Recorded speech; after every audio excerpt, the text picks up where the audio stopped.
So the other day, we talked about how Mike Huckabee did an interview with Tucker Carlson, and Tucker grilled him on a number of different questions. And there was one moment, which was probably the most telling moment, where Mike Huckabee says, effectively, Israel should be allowed to take virtually all of the Middle East. Tucker asked him a very direct and pointed question. Hey, in the Bible, Israel has more land. Here's how much land it has. Like, what are you saying? If we abide by the Bible, should they be able to take all of that land? And Huckabee basically goes, yeah, I think they should be able to take all of it. That led to a diplomatic crisis because you had all of these Middle Eastern countries release statements like, excuse you? Like, what are you talking about? And remember, all these people, they're pretty chicken shit, by the way, because they just watched Israel wipe Gaza off the map, and they didn't do Dickie McGee's acts about it, right?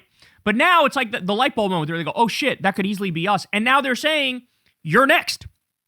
Now they're saying, is it official U.S. policy now? The U.S. ambassador to Israel is openly saying, Israel should steal the entire Middle East. Steal from like 6 different sovereign countries. Who gives a shit? Go ahead. And so they're going, wait a second, is this official U.S. foreign policy? We think you should apologize. This is insane. These are our countries. These are our borders. You have to respect our borders, respect our sovereignty. And it's like, do you see what happens when you let one thing slide? When you let Gaza slide and you let them do that genocide and that ethnic cleansing, and you let them destroy 90% of the buildings in Gaza, look at what happens. Look at what happens. Then there are no more rules for anybody. Sorry, international law is gone. There's no protections. It's might makes right. It's law of the jungle. And so now Huckabee's like, yeah, they should be able to take it all. Okay, ready? Now, you might look at that and say, okay, but Kyle, that's one extremist. And so he's not indicative of anything broader than that. Here's the problem. It's not true.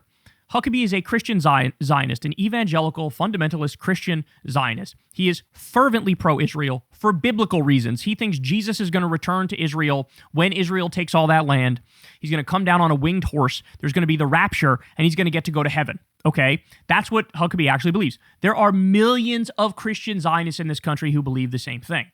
Also, there are millions of, Israeli Zionists who believe they have a biblical right to virtually all of the Middle East. This is a toxic brew. This is a toxic mix. So Netanyahu, we discussed in the past, not that long ago actually, that Netanyahu said, yeah, I believe in the Greater Israel Project. Of course I believe in the Greater Israel Project. So that's him admitting, yeah, I want to steal more territory for more places. Of course.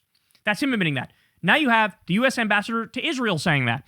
And you might say, okay, but Kyle, it's not like this is the default actual opinion of the people with all the power right now, right? Right? It absolutely is. So not only does Netanyahu believe this, and Ben-Gvir and Smotrich, not only do they all believe this, all the people with the actual power, not only is Trump going to defer to these people because the Israel lobby pays him a colossal amount of money, right? But also, here's the so-called opposition in Israel. Look at this. Following the comment by Mike Huckabee, opposition leader of the Zionist colony Yair Lapid also endorses the idea of a greater Israel, but within, quote, security considerations, confirming that the only thing preventing it from being achieved are the resistance groups fighting Israel.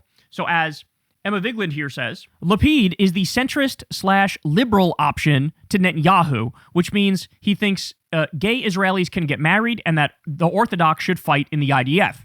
Here he endorses Israel taking all of Palestine and invading multiple countries as soon as Huckabee gives him an opening. So the video's in Hebrew. He speaks in Hebrew, so I'm not going to play it for you. But the gist of what he says is like, am I in favor of a greater Israel? Yes, I am in favor of a greater Israel.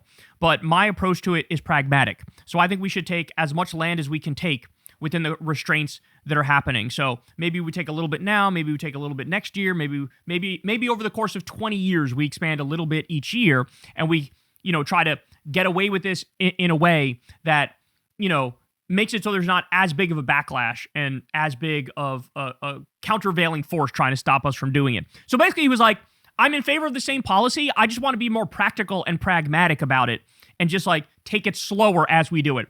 There's your so-called left wing in Israel. There's your opposition party in Israel. In some ways, it's actually worse, by the way, than like the Republicans and the Democrats. People often say, myself included, the Democrats are not a real opposition party against the Republicans. There's so much diet MAGA in the Democratic Party. But the Democratic Party, compared to the Israeli left, looks like it actually is an opposition party. That's how much there is no pushback in Israel. I mean, we literally watched a genocide and an ethnic cleansing being live streamed in 4K. And there was like, what? A couple hundred or maybe a couple thousand protesters in Israel that actually gave a shit enough to say, you actually should stop this and not murder all these people. Here's your Israeli left right here. This guy saying, yeah, greater Israel, but let's just be more pragmatic and practical. Let's not go for it all like this year. So guys, do you understand? This is an apocalyptic death cult that we're witnessing here. Do you understand that this is tied into not only a conception of a genocidal apartheid ethno-state, it's literally also tied into religious insanity. It's tied into like an understanding of the Bible, which is literal and fundamentalist in nature. And, you know, it's basically like, this is basically like the Christian Taliban and the Jewish Taliban running wild in the Middle East and expanding their settler colonial project and massacring people who they view as subhuman in the process. That's what this is. That's what this is. It is a terrifying thing to watch because they are taking all of Gaza. We're witnessing it right now. They're talking about building a futuristic AI city with biometric screening and, you know, imprisoning the Palestinians, kicking them out, or forcing them to be re-educated. This is what they're talking about. And then you also have, in the West Bank, Miriam Adelson gave Trump $100 million. The quid pro quo was now Trump needs to let Israel fully annex the West Bank. They're working on that right now as we speak. So here's where we're at. They're going to take all of Gaza. They're going to take all of the West Bank. They've already taken parts of Syria. They're probably going to take more parts of Syria. They're going to go after parts of Jordan. They already bomb, you know, half of Lebanon. They bomb all the time, casually, like it's absolutely nothing. And I'm sure they plan on stealing that too. And then you have Mike Huckabee going, yeah, take the whole Middle East. And now like, that's on the table. It's on the table because the world sat back and watched them do the genocide, and the U.S. armed and funded Israel as they kept doing it, totally fed into that policy, allowed that policy, supported that policy, and now they're going for it all, okay? And now, in the meantime, what we did was completely and utterly upend any semblance of international law. Everybody knows it's gone. Everybody knows it's a joke. Everybody knows it's not real now, based on what we allowed to happen. And that bodes absolutely terrifying for the future of humanity, okay? So here you go. This is where we are now. Israel is now no longer hiding their true intentions. Their true intentions are create a greater Israel, and anybody who gets in the way, anybody in the Middle East who gets in the way, they're going to get what's coming to them. This is how they think.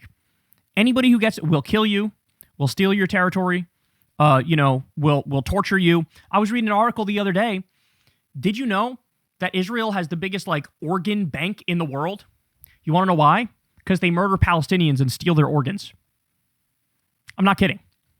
Like, this is what we're dealing with. The level of depravity that we're dealing with here.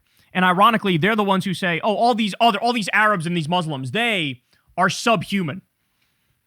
Jesus Christ, man. It's just so crazy. So, I wish we weren't living through this, but we fucking are.